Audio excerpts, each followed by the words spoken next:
On peut voir que bon, la terre qui a été livrée il y a 2 jours, elle est comme toute compacte encore, elle est toute humide.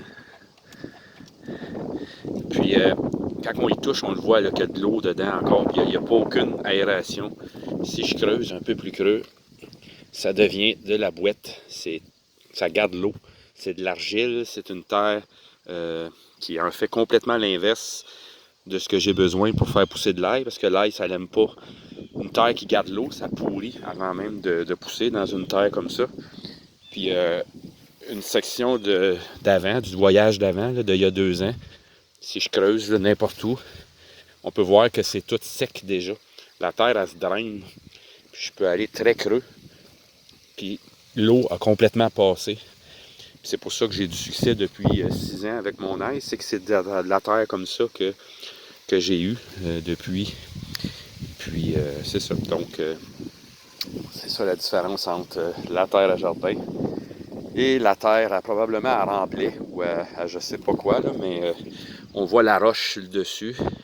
On voit des morceaux de ça, que je sais pas c'est quoi, de l'argile peut-être.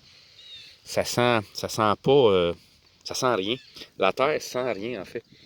La nouvelle terre, elle sent absolument rien. Tandis que de la terre à jardin, on sent la matière organique dedans. Et puis hier, quand elle est arrivée, avant-hier, quand elle est arrivée, je l'ai senti, la nouvelle. Je trouvais qu'elle sentait rien, mais je me suis dit, bah, c'est peut-être une idée que je me fais.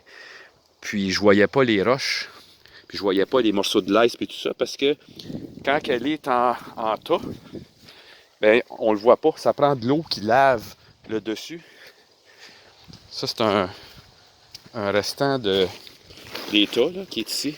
Si je vais dedans, je voyais déjà que la texture n'était pas pareille, mais on voit pas la roche, on voit pas la glace parce qu'elle est imprégnée de terre.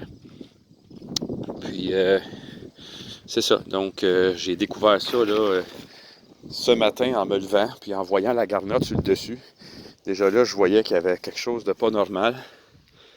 Et puis ces petits morceaux-là d'espèces de glaise, là, beige.